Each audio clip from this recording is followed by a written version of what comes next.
สวัสดีค่ะออย KND Talents ค่ะ ยียีคำนี้ดี Intern Gen 7 ค่ะ We just went to watch Jurassic World Dominion, which was super excited for us because it is our first time with a premiere round movie ticket ก็คือเป็นรอบก่อนฉายจริงนะคะ So this episode is going to be about the movie but don't worry we're not gonna spoil in this video So what's the first thing that comes to your mind when you think of the Jurassic franchise Well first thing would be a dinosaur fossil toy ก็คือเป็นของเล่นเป็นชุดขุดซากฟอสซิลไดโนเสาร์ที่เคยเล่นตอนเด็กๆกับพี่ชายออยเองนะคะก็มันแบบ bring back my childhood memories มากๆเลยค่ะแล้วยีนึกถึงอะไรยีนึกถึงโลโก้ T-Rex skeleton นะคะของซีรีส์เขาค่ะแล้วก็คิดว่าที่รู้จัก T-Rex เนี่ยเพราะว่ามาจากภาพยนตร์เรื่องนี้เลยค่ะ ค่ะ And what's your favorite thing about Jurassic World Dominion After watching, I would say it had a good amount of thrill and suspense that I didn't know what was gonna happen next ระหว่างดูเนี่ยรู้สึกว่าเหมือนได้ไปเที่ยวสวนสนุกอีกครั้งหนึ่งหลังจากที่ไม่ได้ไปมานานมากๆแล้วนะคะแล้วก็อีกอย่างหนึ่งเนี่ยภาคเนี้ยมีความพิเศษตรงที่ว่าเขาเอานักแสดงเก่าๆเนี่ยกลับมาให้แฟนๆหายคิดถึงด้วยค่ะ What about you? What do you like from this movie? I think I like the idea of Dominion ก็คือการปกครองโลกของมนุษย์นะคะที่เขาพูดถึงในเรื่องแล้วก็ชอบที่เขาทิ้งท้ายมาจากภาคที่แล้วด้วยว่าจริงๆแล้วมนุษย์กับไดโนเสาร์เนี่ยควรอยู่ร่วมกันในยุคเดียวกันหรือเปล่าค่ะค่ะซึ่งก็จะต้องไปหาคำตอบจากในภาคนี้นะคะ But the problem we experienced after watching the movie was we couldn't remember the dinosaur's name at all ค่ะ ใช่ค่ะทั้งที่แบบเขาพูดหลายๆรอบมากๆเลยเนาะแล้วเราก็แบบตั้งใจฟังมากค่ะแต่ว่าออกมาก็ยังจำชื่อไม่ได้ค่ะแบบหยีเราชอบตัวนั้นน่ะอีตัวที่อยู่ในป่าชื่ออะไรนะอะไรประมาณนี้ I think it's because we don't know what the names mean so we couldn't find the link between the dinosaurs and their names So to make sure you guys won't be like us today we are gonna talk about dinosaur names แล้วเราก็จะมาเรียนรู้ศัพท์จากชื่อไดโนเสาร์กันนะคะเพื่อที่จะทำให้ทุกคนเนี่ยจำได้ง่ายขึ้นแล้วก็ดูหนังได้อย่างสนุกมากขึ้นค่ะเรามาเริ่มจากคำว่า dinosaur กันก่อนนะคะคำว่า dinosaur เนี่ยหรือว่าไดโนเสาร์เนี่ยมีรากศัพท์มาจากภาษากรีกค่ะซึ่งมีมาจาก2คำนะคะคำแรกก็คือคำว่า dino ค่ะแปลว่า terrible ที่แปลว่าแบบน่ากลัวสยดสยองนะคะแล้วก็คำว่า saurus ที่แปลว่า lizard นะคะสัตว์เลื้อยคลานพอรวมกัน dinosaur ก็คือ terrible lizard ค่ะหรือว่าสัตว์เลื้อยคลานที่น่ากลัวค่ะค่ะแต่ว่าชื่อไดโนเสาร์ที่ฟังดูจะมากมายและซับซ้อนเนี่ยจริงๆไม่ได้ยากอย่างที่คิดนะคะ Today we're gonna learn English through prefix and suffix of dinosaur names ค่ะวันนี้เรายกมา4 suffix ให้ทุกคนได้รู้จักกันนะคะได้แก่ Taurus Raptors Ceratops and Odon ค่ะกลุ่มแรกนะคะ Saurus หรือเป็นชื่อส่วนมากที่ลงท้ายของไดโนเสาร์ที่ทุกคนเคยได้ยินเลยนะคะตัวแรกตัวเด่นของ Jurassic Series เลยก็คือ Tyrannosaurus Rex หรือ T-Rex นะคะมาจากคำว่า tyrant means a cruel or oppressive ruler เป็นทรราชนะคะหรือเป็นผู้ปกครองที่กดขี่เผด็จการค่ะส่วนอีกคำหนึ่งคือคำว่า rex แปลว่า king ในภาษาละตินนะคะดังนั้น Tyrannosaurus rex means tyrant reptile king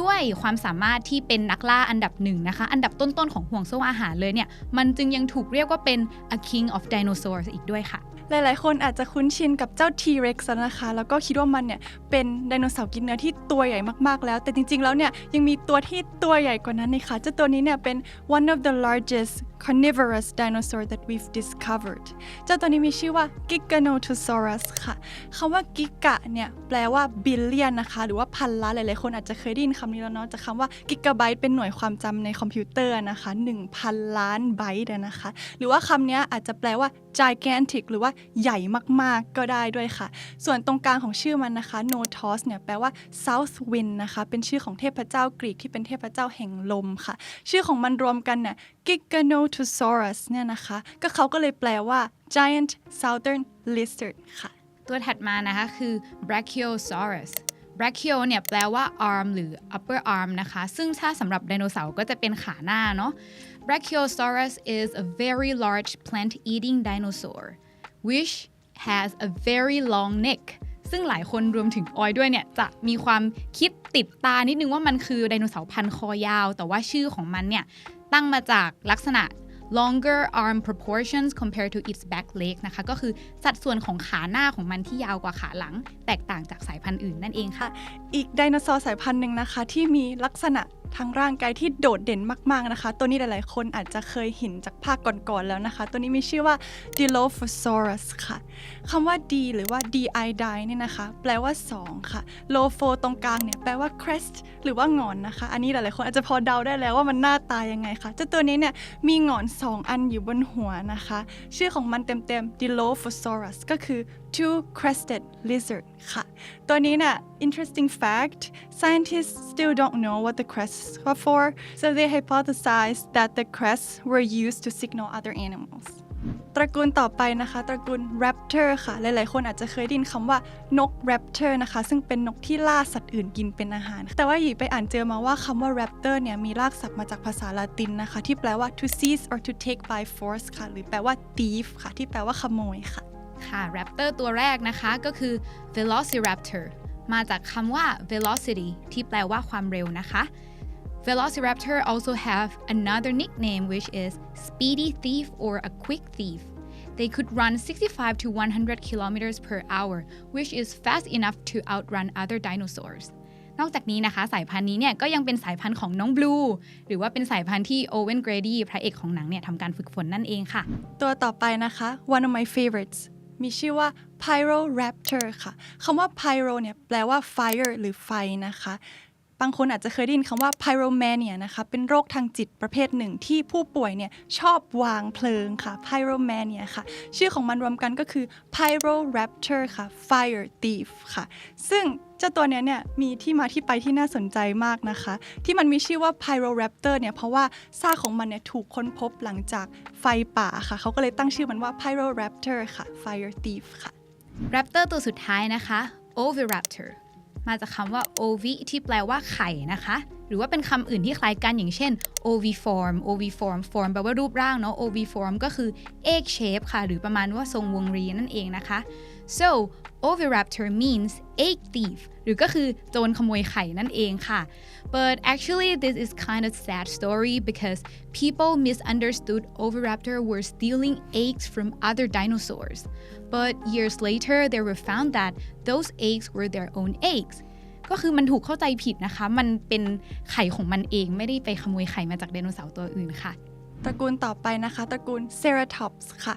เจ้าคำนี้เนี่ยมีรากศัพท์มาจาก2คำนะคะก็คือคำว่า cerat ที่แปลว่า horn ค่ะแล้วก็คำว่า ops ที่แปลว่า face ค่ะรวมกัน ceratops ก็คือ horn face หรือว่าใบหน้าที่มีเขานั่นเองค่ะชื่อของไดโนเสาร์ที่เรายกมาสำหรับตระกูลนี้นะคะก็คือ triceratops ค่ะหลายๆคนอาจจะพอเดาได้แล้วว่ามันหน้าตายังไงเนาะคำว่า tri เนี่ยแปลว่า3นะคะอย่างที่เราอาจจะเคยได้ยินใน triangle สามเหลี่ยมหรือว่า triathlon แบบไตรกีฬาอะไรอย่างงี้นะคะก็คือเจ้าตัวนี้เนี่ยจะมีเขาอยู่ที่หน้าทั้งหมด3ที่ค่ะก็คือ they have horns over their eyes and they also have a smaller one on their noses ก็คือมีตรงนี้เอาไว้ป้องกันศัตรูค่ะ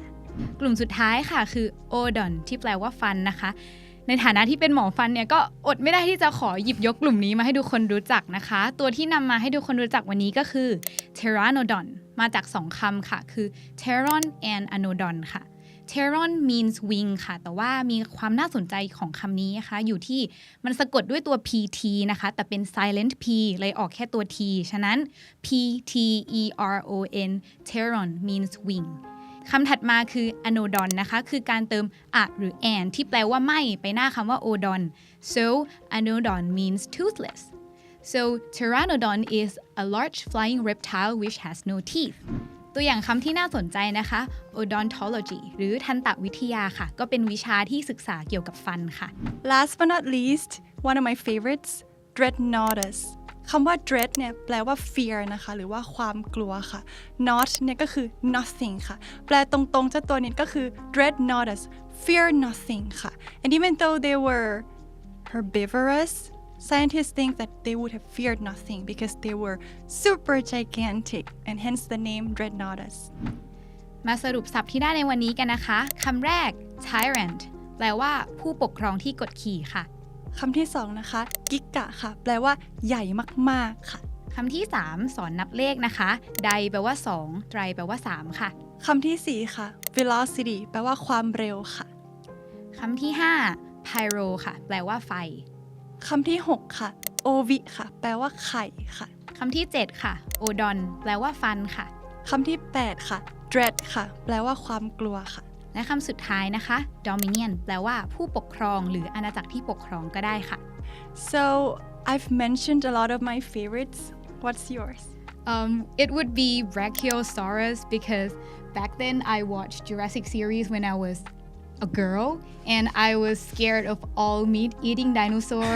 but Brachiosaurus seemed to be a kind and gentle dinosaur and slow ก็เลยรู้สึกว่ามันไม่น่าจะมาไล่กินอะไรอย่างเงี้ยก็เลยชอบตั้งแต่เด็กๆเลยชอบตัวนี้ค่ะ I thought you were gonna say pteranodon because there's the word odon in it จริงๆตัวนี้ก็มาชอบหลังจากที่รู้ความหมายนี่แหละค่ะก็ดีใจที่แบบฟันถูกหยิบเป็นลักษณะเด่นไปตั้งชื่อเลยนะคะก็ now it's your turn tell us what is your favorite dinosaur share them in the comment section below ค่ะ